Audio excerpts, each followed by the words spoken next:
दुख को कैसे दूर किया जाए? आखिर दुख कैसे दूर होता है? एक व्यक्ति अपने जिंदगी से परेशान होकर जंगल में चला गया। वहां उस व्यक्ति ने एक तेज नूर वाले इंसान को देखा, जिसके चेहरे पर शांति और संतुष्टि के भाव दिख रहे थे, जो कि स्वयं महात्मा बुद्ध थे। महात्मा बुद्ध जी की नजर उस व्यक्ति पर पड़ी। उन्होंने उस व्यक्ति से पूछा कि हे मानव, इस घोर जंगल में तुम कहाँ भटक रहे हो? तो उस व्यक्ति ने अपने जीवन की पूरी व्यथा बताई कि वह कितना दुखी है। वह बोला, आखिर मेरे जीवन में ही इतने दुख क्यों है? क्यों इतनी परेशानियां हैं? मैं जीना नहीं चाहता, इसलिए मौत को गले लगाने जा रहा हूँ। तभी महात्मा बुद्ध ने उससे कहा कि हे मानव, तुम बताओ, तुम्हें कौन सा दुख है? मैं भी तो जानूं, आखिर किस परेशानी ने तुम्हें जकड़ रखा है, जिस कारण तुम जीना ही नहीं चाहते? तो उस व्यक्ति ने कहा कि हे प्रभु, मैं आपको कितने दुख बताऊं? मेरी तो जिंदगी ही दुख परेशानियों से भरी है। मैं अपने रिश्तों से भी खुश नहीं हूँ और मेरे शरीर में भी अनगिनत बीमारियां हो गई है। कुछ न कुछ दुख लगा ही रहता है। मैं ना तो अपने रिश्तों से खुश हूँ, ना ही अपने परिवार से, ना अपनी जिंदगी से खुश हूँ, ना ही अपने मन से। ऐसा लगता है कि ऐसी जिंदगी से मैं मर ही जाऊं तो ज्यादा अच्छा है। मेरी जिंदगी का कोई मतलब ही नहीं है। तो महात्मा बुद्ध जी ने उससे कहा कि हे मानव, जरा गहराई से सोचो और विचार करो कि तुम्हारे दुख का क्या कारण हो सकता है। उस व्यक्ति ने बहुत सोचा कि उसके दुख का क्या कारण हो सकता है। तो बुद्ध जी ने उसे उत्तर दिया, तुम्हारे दुखों का कारण तुम स्वयं ही हो। व्यक्ति चौंक गया कि मैं स्वयं ही अपने दुखों का कारण कैसे हो सकता हूँ। तो बुद्ध जी ने उसे उत्तर दिया कि हे मानव, तुम संसार में मोह माया के बंधन में फंस गए हो। मन के मोह से तुम निकल नहीं पा रहे और यही तुम्हारे दुख का कारण बनता जा रहा है। व्यक्ति ने बुद्ध जी से कहा कि हे प्रभु, ये मन का मोह क्या है और कैसे ये मेरे दुखों का कारण हो सकता है?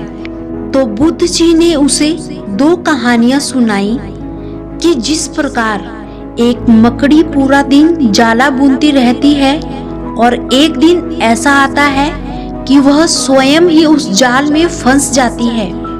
वह चाहकर भी बाहर नहीं निकल पाती। उसी प्रकार तुमने भी अपनी जिंदगी में इतने सारे रिश्ते बनाए, कितनों से मोह किया, उन्हें अपना सब कुछ माना और अब वही लोग तुम्हें दुख दे रहे हैं। हमें तभी दुख होता है जब हमारे अपने ही हमें दुख पहुंचाते हैं। महात्मा बुद्ध जी ने उसे दूसरी कहानी सुनाई कि एक व्यक्ति ने एक पेड़ को अपने दोनों हाथों से पकड़ रखा था और जोरों से चिल्ला रहा था कि कोई मेरी मदद करो। तभी वहां से गुरु और शिष्य गुजर रहे थे। तभी शिष्य ने कहा कि हे गुरुदेव, हमें इस आदमी की सहायता करनी चाहिए। तो गुरुदेव ने कहा, इस आदमी की सहायता कोई चाहकर भी नहीं कर सकता।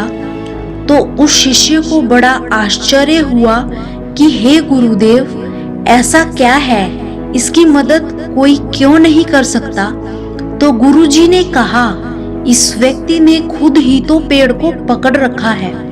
यह तो बड़ी ही मूर्खता है कि जिस व्यक्ति ने स्वयं ही पेड़ को जकड़ रखा है, उसे भला कौन बचा सकता है?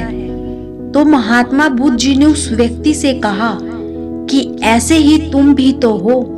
तुमने भी तो सभी दुखों और परेशानियों को स्वयं पकड़ रखा है कि यह मेरा है, मेरे पास होना चाहिए, कहीं मुझसे दूर ना हो जाए।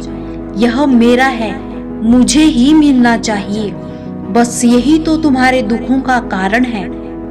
जिस प्रकार तुमने अपने जीवन में अलग अलग प्रकार के रिश्ते बनाए, उनका भरपूर आनंद लिया और आज वही रिश्ते तुम्हारे दुखों का कारण बन गए हैं, यदि कोई व्यक्ति अपने स्वास्थ्य की परवाह न करे तो उसका शरीर बहुत खराब हो जाता है, उसे अलग अलग प्रकार की बीमारियां हो जाती है। उसी प्रकार मनुष्य जब इस संसार में बहुत सी इच्छाएं रखने लगता है तो उसके मन में लोभ का वास हो जाता है। फिर उसे चाहे कितना ही धन मिल जाए, उसका मन कभी नहीं भरता, और जब लालच के कारण उसे तृप्ति नहीं मिलती तो उसके मन में दुख का वास हो जाता है। तब उस व्यक्ति को एहसास हुआ कि महात्मा बुद्ध बिल्कुल सही कह रहे हैं, मेरे सभी दुखों का कारण मैं स्वयं ही तो हूँ। ये सारे दुख मेरे मन के मोह के कारण पैदा हुए हैं। तब उस व्यक्ति ने महात्मा बुद्ध से प्रश्न किया कि हे प्रभु, आपने मुझे मेरे दुख का कारण तो बता दिया, अब कृपया इसका निवारण भी बताएं। तब बुद्ध जी ने कहा, अगर तुम सारे दुख परेशानियों से पार होना चाहते हो तो अपने मन के मोह का त्याग कर दो, उसमें प्रेम व संतुष्टि भर दो, क्योंकि जिस हृदय में प्रेम व संतुष्टि का दीपक जल गया तो उसके मन के मोह से उपजी सभी वासनाओं, लोभ, मोह, अहंकार आदि नष्ट हो जाते हैं।